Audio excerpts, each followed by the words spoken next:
From RFN Studios, this is Radio Free Norfolk.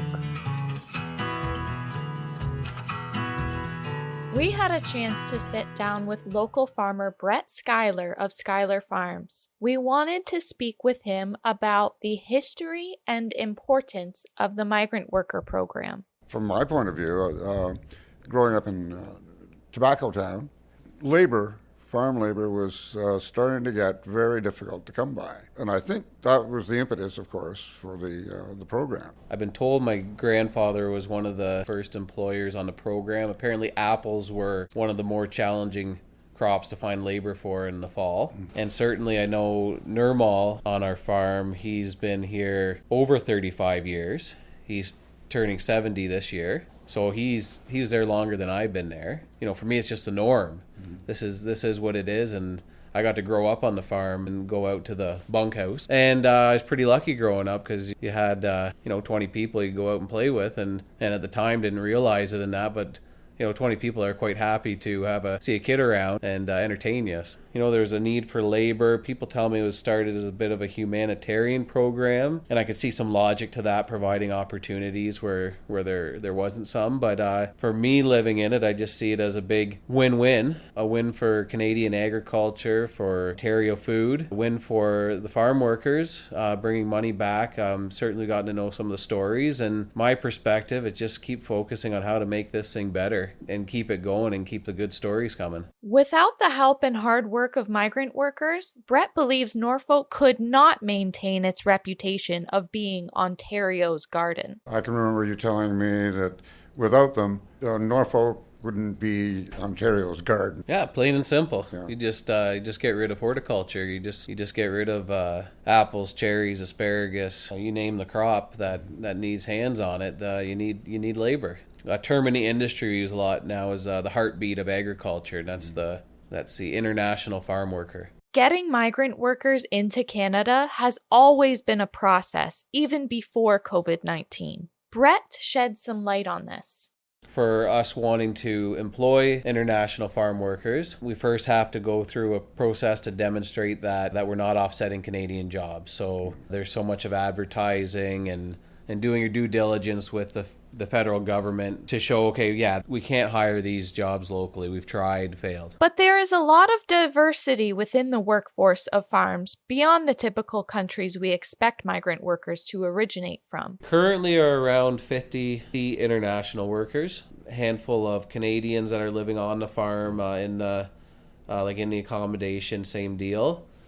And then our full-time staff that go home every night. And then there's about 15 solid locals that we were hiring pretty heavy in the spring. For purposes of the coronavirus, that crew that's coming in and out, we do work separate just because it's a bit of a higher risk, because we got people driving from as far as Etobicoke every day, which I'm so thankful and appreciative. Some really good stories with high school and university college students, and we get some young locals that come on the farm, work their tail off, and you just know they're going to be tremendously successful. I do sometimes wonder what are we doing that we don't have more students coming out to the farm for a few summers, because good for them. It's good for them, and they might think that until their first couple of days. Yeah. We put up with it back in those days. We complained about it a lot, mind you, but that was half the fun as well. We get all sorts of neat people in that. We get backpackers coming through in the fall, which is pretty cool, Germans. There was a program, a formalized program involving European university students. I've been told about eras where there's a lot of people from Quebec that would come down. Streets of Delhi would be just absolutely packed on a Friday and Saturday night. I mean, they were 5 deep on the sidewalk. Not to date our friend Chris Thomas, but he got to experience the era before the Migrant Worker Program firsthand. I can recall as a kid, 12, 13 years old, and I wanted a job, and I couldn't get a job because jobs were all taken. You really had to pull strings to get a job on a tobacco farm back in my day. Well, talk to me about that, because I get told of a generation there where everyone worked on a farm. I get told about that. Mm-hmm. Was that the reality? Oh, that was the reality. I mean, and again, agricultural work back then, the pay was excellent. Kids would go to work in grocery stores or something and get, $3 an hour type of thing. And we were getting, $10, $11, $12, $13 a day working in tobacco. It paid for my university. People started coming up from the islands. It added a whole new dimension to this area. Would you agree? I couldn't imagine Norfolk County without the islands, without Mexico. Tobacco used to be the backbone of it all. In contrast to this, according to 34-year-old Schuyler, in the midst of a pandemic, times have changed. It's a different game. That's what I'm seeing right now. Now you have a lot of large acreage, and gosh, that's when labor becomes really critical. If a farm operation, let's say, you were relying on 10 employees, I think it gives you a little more flexibility to help get through some of these issues. There's operations now where they're bringing up 500 workers. Now what do you do when all of a sudden you have a pandemic roll through and you can't get those workers? It's hard to, I think when I'm trying to find 4 or 5 people, you got a chance. I think it is a different ball game. But being a farmer means being adaptable. Being reliant on the weather, I think a lot of farmers are used to dealing with chaos a bit. This is a very special one, but a lot of farmers put their heads down. Okay, how do we figure this out? Will work. It's kind of a crazy industry in that everything relies on a few inches of topsoil and you hope you get a rain. I mean, to really simplify it. A bit of that you're kind of used to, but this is a special one this year. And well, farmers have got to be the most adaptable people. Now you're dealing with different levels of government, if you will. We are under the microscope, especially this program is so heavily regulated and monitored. A big issue that I've been involved with is this appeal to the Medical Officer of Health Section 22 order that was put in place back in March 24th. And what that was, it was an order at the time to make sure that when farm workers got traveling again, there were certain conditions to be followed. And at the time, there was nothing else out there, and it's okay. And workers weren't traveling yet. So then a couple days later, they announced, okay, workers can travel again, and here are the federal rules. And outlined a lot of the things that were in the Section 22 order. The only main differences that came out was in Haldeman, Norfolk, we were required to get an isolation plan approved, where, say, the rest of the province, it was more, here are the rules. You got to follow the rules. You'll be inspected, audited. The fines are dramatic if you break the rules, but that's how it was in the rest of the province. But okay, we have to get a isolation plan approved, and part of that, they developed their own policies on what's appropriate, what's not. So the controversial one, the big one, was that any accommodation, regardless of size, could house 3 people for isolation. So on the extremes, you'd have a 240 square foot trailer that was approved for 3 people to isolate in, and then you'd have a 5,000 plus foot dorm style house that was approved for 3 people, and this created a real bottleneck and a real big concern for everyone. So that Section 22 order, within 15 days of it being issued, you have the opportunity to appeal. Lots of efforts were tried to reach out to say, like, let's, we got the federal provincial rules now, let's use those, but that wasn't happening. So we put our name down on an appeal and said, because we gotta do something here. We can't just lay down. Touching on housing issues for migrant workers in the wake of COVID-19, we asked Brett to describe the housing and staff at Schuyler Farms. Farm accommodations all over the place. So our smallest, they use the term bunkhouse. I feel like we've got to change that word. Maybe just accommodation. So our smallest is a 4-person accommodation. Our largest is about a 40-person accommodation. And I say, well, what makes it 4 or 40? There's a set of guidelines that are administered by the local health unit it's based on square footage, number of toilets, number of appliances. This standard that, if you have this, and that, you're good for this many people. You can't bring up any workers until you show that you have approved housing. So to describe that 4-person unit, it's like a little studio apartment, I guess. It's got a nice little kitchen, little sleeping area, bathroom. And then the 40-person one I'm thinking about was it was a really big farmhouse that I grew up in that got renovated, and now it's approved for 40 people to live in. And there's still different sections, like for different rooms. It's not not like a university style, but it's because we were working in that space. But then some big common areas. The kitchen, there's 12 stoves all in, like, it's one big kitchen, and 12 stoves in there, 12 fridges. Some of the backpackers that come through, they'll describe it similar to hostels. Most of ours we don't fill out to the max allowance because you want to make sure people are comfortable as it can be. And if you're buying local produce, here's some of the crops you can or cannot expect from Schuyler Farms. Yeah, our big labor crops are apples and sour cherries. Cherries are in July. These are pie cherries. The big growth market is juice. It's supposed to help out with arthritis, and then there's melatonin in them for helping with sleep pattern, that sort of thing, but that's a growth market there. We have, with the cherries, a processing plant to get the pits out, put them in pails, and clean defects, so that all takes a lot of labor. Apple harvest is the big one.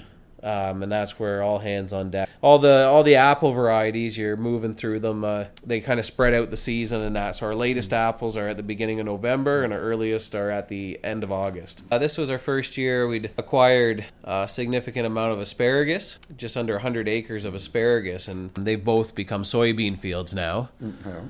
But that was largely assisted by that we couldn't get the labor. Mm-hmm. That was a lot of asparagus that did not go to markets. To be shut down for 2 to 3 weeks during apple harvest, the apples don't know enough to shut down for 2 to 3 weeks. So, yeah, what do you do there? Some of us may not yet realize how the pandemic will affect what foods are available to us. Yeah, that's a big fear, especially in this year. Food security is something I'm very concerned about. I think a problem with food security is the delay. I think when we know that there's a problem, when it's at the grocery store, it was 8 months ago, and you can't go back and fix that. Things certainly have mechanized in general. Every year there's new developments, new things, and there's just kind of this theory that the farms will all be automated, the food will grow, and we'll all sit around and visit and solve problems. And hey, I don't know the future in that.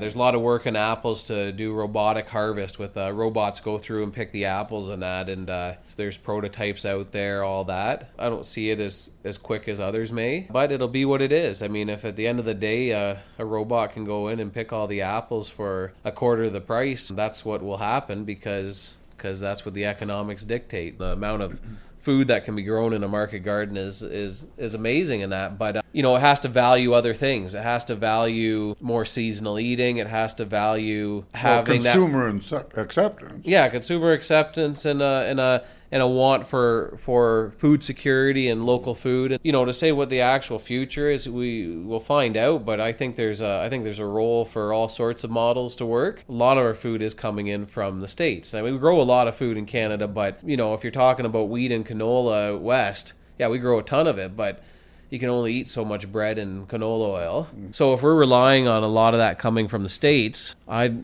not that optimistic that Mr. Trump will say, well, we're short, but we'll share it with you because that's the right thing to do. I do like that thought of food security. Norfolk County has a long-standing history of farming thanks to the tradition of family farms, which is important to preserve. I think where maybe even 20 years ago, everyone was related to a farmer and they had the inside track and they had that political push in their household. I think the disconnect to the farms is a lot greater today and will continue to become greater. So I think we need to be doing a lot more to tell our story and stick up for ourselves for the industry and that. But I do think if we went around and asked where food came from, I think we'd probably be disappointed right now with a lot of the answers. I think it'd be the grocery store and that sort of thing. Where's simple as where does milk come from? I think you and I'd be surprised at the disconnect that's out there, and I think that's going to grow unless we do something about it. Right.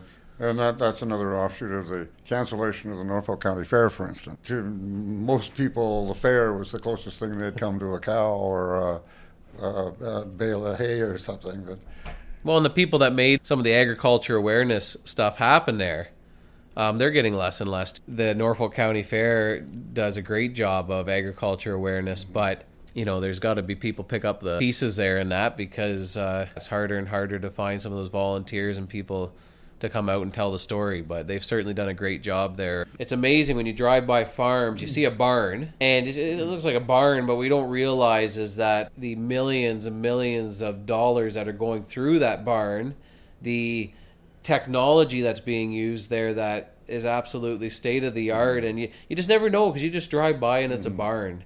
Your family, how many generations? 3, 4? Oh, so the generation thing, there was a relative that came over around 1812, and so Norfolk County is not that old anyway, so that was some of the early settlers, I believe. So the family's been in the area for a while, but I mean, to look at me, I'm just a result of some Italians that landed here and some Romanians, and then a little bit of this family name blood sort of thing. So yeah, the family name has been there for a while. And your wife, of course. She goes back to the 1800s. Well, you're always talking about my wife. Yeah, of course. I understand why, and I'm very lucky. Carrie Woolley, my wife, her family has been in the area for a long time. Her family farm is one where, as long as it's been settled by, let's call it by the settlers, it's been their name on the deed sort of thing. Good old United Empire loyalist. They'd have a special spots at cemeteries with the family history, that sort of stuff. The roots go deep. Yeah, absolutely. Carrie manages the sheep operation, which people love. Woolley's Lamb, and some great local restaurants that have been huge supporters, and VG Meats that have made it happen for us and that. But no, she's got this flock of sheep, and the big thing there is she keeps moving them to wherever the feed is. So sometimes of the year that's the orchards, sometimes of the year that's pastures. We got a lot of silva pastures, so you see the wooded pastures. That's a really exciting project. Improve the tree species in there from a timber point of view. Or she sees such cool stuff out there. You go on her Instagram at Carrie Woolley. There might be a number after, but you type in Carrie Woolley, and another great thing for networking is dealing with these labor issues through this pandemic. I've gotten to know some farmers that I would have never taken the time to go out and meet, and become quite close when you have a common cause. Exactly. To try to solve problems in that. So how have the major farm organizations responded to this? Well, to the situation here in particular, but again with labor in general across the. Yeah, tremendous support from farm organizations on the national issues, and even on some of our local issues. Tremendous support. I've just been absolutely amazed. I say as a farm industry, we can sometimes be really bad about not supporting each other, about a lot of fighting between commodities and interests, and this is one where I've just seen complete support, and that's been a really good experience. As a farmer, we asked how he feels about some of the public perceptions of migrant workers. I think there's a tremendous base there of people that get it and are extremely supportive and trying to make things work and get the issues. I think, unfortunately, there's been a lot of negative press and perception issues here about workers that go into grocery stores and are getting asked, well, you're not supposed to be here. You're supposed to be in quarantine. Well, no, if I was supposed to be in quarantine, I'd be in quarantine. There's been some of that sort of stuff that's been really disappointing. I think it's been a real tough spot for farm workers, because now you're getting some of those feelings going into town. Some of the press, there's been a lot of media on farms and farm outbreaks, and that's turned into people believing that farm workers are bringing the COVID-19 in and that they're spreading it and these sorts of comments, and it's not the reality. The reality is these workers are coming up to grow food for us, putting themselves at risk because they're essential workers, and we're out working, and you're more susceptible to it. You're living in the talk about group housing. Yeah, it's the farm workers coming up to this country, leaving their family at home, taking some risk of COVID-19, coming into a country that has a lot worse problem with it, growing food for us, supporting their family. What they should be getting is a big thank you for being here. Thank you for coming up and doing what you're doing. He also gave some insight into what quarantine has been like for migrant workers on Schuyler farms. It's a mandatory 14-day quarantine. That is what it is. You got to follow the rules, that you're not going anywhere. You got to stay where you are, and can't have visitors. All the same for everybody. We had to pay for 60 hours during quarantine for the 2 weeks, so 30 hours a week that you get paid for. I'm pretty sure it's mandatory, but we're like all the food and accommodation the farm is paying for. There was a government program to help with $1,500 of cost per person. So that's this is a government program that pays the farmer? Yeah. So it costs about $2,500 to do the quarantine, and we get about $1,500 there if and that's if you're paying for accommodation, the $2,500. So, and hey, it's still tough. It's 2 weeks. It's 2 weeks you gotta make work. So it's things that are real important to me is making sure, okay, we got Wi-Fi, that we got really good food. I joke about it, but if you want to torture a Caribbean worker, feed them Canadian food for 2 weeks. And I joke about it, but like there's something, let's make sure that we get some of these things right, because that's it can turn into a long 2 weeks. You've heard how I feel about the sacrifice that workers are making coming up here. I mean, it's important to me that we do everything we can to make it as comfortable as possible. And so things that made it a little more challenging, and some of the things you've probably seen in the paper a bit, is in Haldeman, Norfolk, we do our own isolation plans that have to get approved per farm, per site, all that. So that's very good intentions in that, but makes some things challenging. So I've been trying to push back on like the 3 per bunkhouse thing, which is more of just creates a whole bunch of other issues, because now you're trying to tie up accommodation because you want to have these isolation spots. But then your workers who are out of quarantine, it puts pressure to not be able to spread them out more. There's one like part of the plan, you got to mark flags to where they're allowed to walk to while they're in quarantine. Well, I'm looking at it, you're living in a house, you don't need a flagged perimeter to know that you can't leave. You're in quarantine. Some of those things. So, you say they're more minor issues, but I take them really, really serious, because I don't want somebody feeling any more like they're in prison than they are. You don't want to feel like you're in prison even though you can't leave for 2 weeks. You want to make it as comfortable as possible. It's tough not having these events. We have a little bit more immunity in general to it on the farm, because we're kind of used to the seasonal work, and it's normal to be a 60-70 hour week on the farm. Those weeks you're not going out a lot anyways, so it's almost good to if you can have lots of hours, just work and be tired at night and not be looking for as many social events. It kind of helps get through, and we're kind of used to that helps out in some regard, but it wears on everybody over time. So as much as the group housing is a negative from disease transmission, it's a positive from a community point of view. I mean, we have a very strong community on the farm, a very supporting, good thing going on there, that, you're not by yourself. You've got the farm community, and we kind of have a big social bubble in that sense, even though we're trying to keep, each people living in one accommodation, trying to keep the physical distance from other accommodations and doing all these things to keep that separation. But yeah, you can still talk, and you need high-speed internet. You need to be able to WhatsApp and FaceTime back home, have all those options there. We've got such a good crew that it helps out big time. But unfortunately, there are still things the migrant workers will miss due to COVID-19. There's been some great events. There's a soccer tournament every year now, the FNFA. Carrie Sinkowski is one of the lead organizers on that. They've done a great job there. It's only one weekend, but wow, you're not going to see that level of play anywhere around. Yeah. Have you been? I've been. Yeah, you've been. It's amazing to watch. It's and then start getting some of that energy and support out there as part of it. We had a lot of fun last year. Shame not to have this year, but there's been some efforts to get some bands downtown on Fridays and Thursdays and food trucks. I could just see it being contagious. Careful with that word. A good contagious. Not this year, maybe not for a bit, but when things start to happen again, I see so much potential there. Yeah, I gotta remember, me growing up in it, I'm biased to seeing all the positive, the stories of the families supported back home, and how this has made a huge difference in their lives. And so, I mean, I love it. I love the program. I love the people. And I go, this is great, but not everyone gets to experience what I get to experience and see that. Downtown Simcoe is pretty boring without farm workers. I remember getting to have conversations with folks that ran the Toronto Caribbean Festival, one of the largest festivals in North America. And they came down to Norfolk. They saw Friday night, and they see the opportunity. They're going...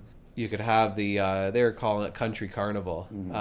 Bring people in to experience where you go down to downtown Simcoe, and it's not what you were expecting. We could shut it down like we did for Mumford, for instance. Yeah. Close the streets down and just let's have a party. Yeah. I certainly think so. I think we could have a lot of fun with it. The rum night at that the Armours. Wonderful. Trini food. I'd say about a quarter to half of the crew were Trinidadians. That was just a great time, and I think there's a lot of locals that got to meet a farm worker that never had before. Exactly. And that's a good thing. Learned a bit about rums, learned a bit about Trinidad culture, and they were great ambassadors. Culture is the number one in Norfolk. I don't think we recognize it. I don't think we think about it. And like Ontario's garden gets pretty boring when you take all the garden out of it. If you don't have that without the farm worker. Mm-hmm. There's been different numbers going around, but I've had it in my head that there's well over 5,000 workers coming up from the Caribbean, the islands in Mexico, and Norfolk alone. So, I look at the downtowns Thursday, Friday night, and I wonder to myself, I hear a lot of people going, well, I'm not going downtown Thursday, Friday, all the workers are there, I don't want to go downtown. I like to go downtown Thursday, Friday nights because all the workers are there and it's booming and some of the Mexican and Caribbean food down here. I see so much opportunity with this thing to go, how many spots in rural Ontario are busy on a Thursday, Friday, and can get some authentic Caribbean Mexican food. I think could be a lot more to leverage that to turn it into a real destination. And maybe I'm having a dream there, but I'd really like to see as a community more celebrating these cultures, celebrating the people that come up and make our agriculture industry have a heartbeat, make it exist. I personally feel like we fail as a community to properly welcome and thank farm workers. I think there's a lot more we could do there. In closing, Brett Schuyler describes his overall feelings about the Migrant Worker Program. Talking to some of the Trinidadians, Jamaicans, I get told that 6 months working here is similar to maybe a police officer or nurse working full-time back home. Now, that'll depend on the exchange rate. That'll depend on different things. Generally, too, you work hard for those 6 to 8 months and then go home, and a lot of people work at home, but there's quite a few that don't, or they certainly don't need to. That's where I say there's kind of already that attitude coming up here. Okay, I'm here to work, and let's get it done. And I compare it to the oil patch people, where they go out for 2 weeks, come back for a week, and I'm sure those 2 weeks are out there. They're going hard. It's all regulated, so the program is $14.18 per hour plus free housing. The flight, it ends up working where basically there's a contribution from the worker for the flight, but let's just for argument's sake, let's say it's half and half. So we pay one way, they pay one way if everything's successful. If it's not successful, we pay both ways. Paying into pension plan, EI. The EI one, that's a tough one where you don't see lots of opportunities to get out of it. Like you kind of look like the guys are subsidizing that for Canadians, but so that's an issue to look at, to talk about. But that pension plan, that's a good thing going back to Trinidad and Jamaica. And figure all in, it's about an $18-19 an hour job when you have to actually put a value to housing and transportation and these sorts of things. Everybody wants to be here for 6 to 8 months. The program that most people are using is a maximum of 8 months, but it's a career. We get people coming up just for apple harvest, so that 2 to 3 months, and nobody's happy with that. It's not long enough. It just doesn't seem to be a good deal for anyone. So that's where you try to start working with other farm operations, and they do transfers from one farm to another, those sorts of things. Or that's why a lot of these farms have become more diversified, is to share labor. They're just to use the labor better, to make it an attractive job opportunity for most Caribbean Mexican workers. You want to be able to offer 6+ months. I absolutely, very sincerely say that the most rewarding part of my job is getting up and working with everyone on the farm. I mean, including the Canadians, including the transient labor, the backpackers, the everyone that comes through. But the migrant farm work, a lot of people have been coming up for 5 years, 10 years, 30 years, getting to work with them and hear their stories and see that drive and that want to come ahead. Getting to be a part of that, it certainly gets me up in the morning. When you've got a workforce there that's giving it 110% for the most part every day, that's pretty inspiring. Here's where you can go to learn more. There's a great series. So we did some videos. We've got a Schuyler Farms YouTube site that has some farm worker interviews. We have an orientation video for people looking to work on the farm. Those are cool. The Canadian Horticulture Council has this series. You Google Heartbeat, International Farm Worker, or Canadian Horticulture Council Heartbeat, and they had this series of videos with farm worker interviews and getting their stories. Wow, I wish we could get everybody to watch those. Those are amazing. A lot of those videos are people from Norfolk County. I had one, and it does get you teared up a bit. But on Father's Day, I put out the one called "For My Son," and that's Kevin Thomas, who now works with me, and the whole story there is Kevin is talking about he's got 12 kids, but his one son, he has, I believe it's sickle cell anemia, and the medication that keeps him alive he can afford because he comes up to work. And they interview with his wife and with family, and they talk about that, and they, he makes it clear this is the reason that he's alive. That pulls on some heartstrings, and it gets you thinking about other things, like when somebody says, well, the farm workers just shouldn't have come up this year because of coronavirus. Well, start thinking about some of those things too. So every time you bite into an apple or asparagus or, everything, you got to think of that. Yeah, thank a farm worker. Yeah. Thank a farmer. We got to take that time to understand where food comes from and why this is so important, and to appreciate it. And the more society knows about how food's produced, I just think the better it is for our industry. With this pandemic, and very rightfully so, there's a big push on thanking the frontline workers. Absolutely. There's a big push on the people working at the grocery stores, more essential workers. To be blunt, you didn't hear a lot about, hey, farmers and farm workers, thank you for going to work every day. And that's okay. But I think it just shows more it's a little bit forgotten.